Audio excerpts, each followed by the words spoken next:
ကဲဟုတ်ပြီဒါဆိုရင် Python G1 လေးရေးတာပြီးပေါ့နော်အဲ့လိုဆက်ကြည့်ကြည့်အောင်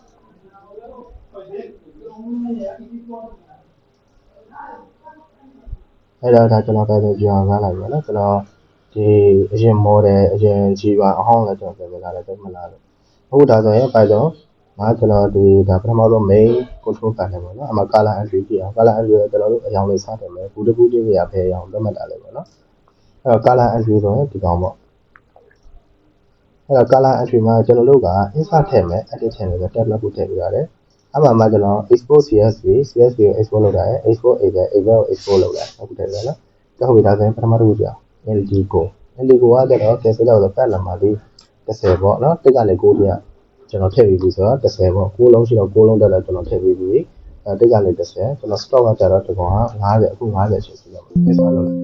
ဒါဆိုတော့ insert ဖြစ်သွားပါပြီတဲ့နော် ID နံပါတ်0C009 နဲ့ insert ဖြစ်သွားပါပြီတဲ့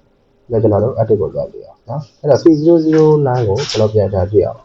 အဲ့ဒါ indigo ထွက်လာတယ်ပတ်နံပါတ်30 stock နံပါတ်ကြီး50ဒိတ်ကတော့ဒီလေးတွေပေါ့နော်အဲ့ဒါမှကျွန်တော်က50မဟုတ်ဘူးလေငါထည့်တာမှားပါတယ် stock နံပါတ်30ပဲ indigo တော့ indigo blue ဖြစ်တယ်နော်ကျွန်တော်ဒါကိုပြန်လိုက်မယ်ဒါဆိုရင် sorry indigo really blue ဖြစ်တယ် stock နံပါတ်ကျတော့30ပေါ့နော်30 update လုပ်လိုက်မယ် update လုပ်လိုက်မယ်နော်ဒါဆို color update ဖြစ်သွားပါပြီနော် color update ဖြစ်သွားပြီဆိုတော့ကျွန်တော်သိပြီဆိုရင်ကျွန်တော်တို့ကတကောင်တကယ်လုံးမလုပ်ဆိုတော့ကျွန်တော်ရှစ်တစ်ခုအရင်လုပ်ကြည့်လိုက်မယ်ဒါ C00 ရဲ့ orange တော့အလုပ်ပြန်လုပ်ဖြစ်တယ်ပေါ့နော်အဲ့တော့ကိုကိုပြန်သွားကြည့်အောင်ကိုဆိုရင် indigo blue ပါတဲ့30 0ဒါဒီလိုဖြစ်တယ်ပေါ့နော်အဲ့တော့ကျွန်တော်တို့က insert ကနေကျွန်တော်တို့ထည့်ပြီးပြီဒီမှာလည်း edit လုပ်ပြီးပြီကျွန်တော်တို့ကဒီ export CSV နဲ့ကျွန်တော်ဆက်ကြည့်အောင်နော် CSV တော့ CSV ဖိုင်ပေါ့ Excel ကတော့ Excel ဖိုင်ပေါ့နော်ကိုတက်တာလည်းဟိုလုပ်လို့ရတယ်အဲ့တော့ကျွန်တော်တို့က23ရက်နေ့6လပိုင်း2025ပဲဆိုကြပါတော့နော် color entry CSV ဒါရှိပြီးသားဖိုင်ပဲကျွန်တော်ထပ်ပြီးတော့ override လုပ်လိုက်ဟုတ်နော် override လုပ်လိုက်မယ် override လုပ်ပြီးကျွန်တော်တော့ဖွင့်ကြည့်အောင် color entry ဒီကောင်နော်ဒီမှာဒီ color entry ဆိုတဲ့ဟာပေါ့အဲကျွန်တော်တို့ကစောနာကျွန်တော်တို့ဒါကျွန်တော်တို့ကြီးခဲ့တာပါနော် indigo blue ဆိုတဲ့ဒီမှာဝင်သွားတယ်ကိုအနေနဲ့ဒါဒီပတ်နံပါတ်30 stock နံပါတ်30ရှိတယ်ဒါလေးကျွန်တော်တို့ delete တိုက်ပါနော် delete တိုက်ရဒီလိုကြည့်လိုက်ကြရနော်ဟုတ်ပြီဒါဆိုရင်ဒါ CSV မှာပေါ့နော်ကဲ don't save နောက်တစ်ခုကျတော့ Excel နဲ့ထုတ်ကြည့်အောင်အဲ့တော့ Excel အနေနဲ့ထုတ်ပြပါဦးကွာ Excel အနေနဲ့ကြလဲ23ရက်နေ့5လပိုင်း2025C1 color C1 color ရတရား color entry 23နဲ့5လ2025 color entry Excel file ဒါ save လိုက်ဒါဆိုသူက save သွားပါပြီဒီကောင်လေး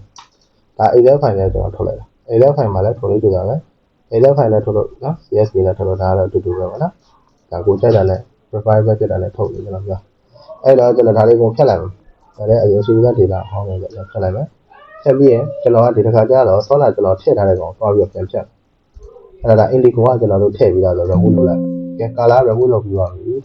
အခါကျတော့ကျွန်တော်တို့ကပြန်ပြီးတော့ CSV နဲ့ export ထပ်လုပ်ကြအောင်23ရက်နေ့2025C1 color EN ပြအောင် color entry ပေါ့နော် save လိုက်မယ်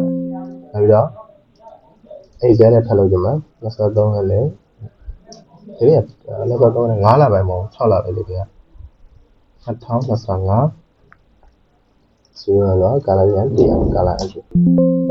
ဟုတ်ပြီဒါဆိုကျွန်တော်ဒါပဲကျွန်တော်တော့ကြောင်းစောနာကျွန်တော် indigo ရှင်းအောင်မလား indigo မရှိတော့နော်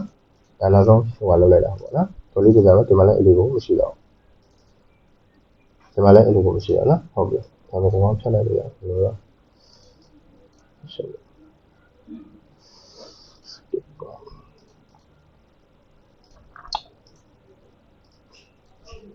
နော်ကြဟုတ်ပြီဒါဆိုရင်ကျွန်တော်တို့နော်ကြဟုတ်ပြီဒါဆိုရင်ဒါ color entry တော့ကတော့ပြီးသွားပြီပေါ့နော်ဒါလူ color entry တော့